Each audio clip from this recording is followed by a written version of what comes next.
with faith. Let me make that very clear. Yes.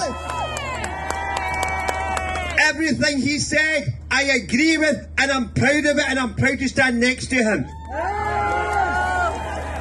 Not only that, he stole all my speech, just so you know.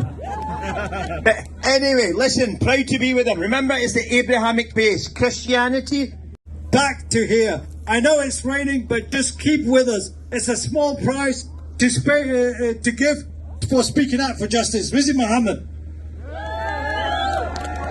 Okay, I start in the name of our Lord, the most gracious and most merciful. Assalamu alaikum to everybody. This record namaste into my Glasgow brothers and sisters. How's it going? Okay, they said to me, you can take 30 seconds, Rizzy. 30 seconds. So I'm going to take 30 seconds, but it's going to be a Pakistani 30 seconds. Okay, guys? Okay, yes, I'm in the right place today.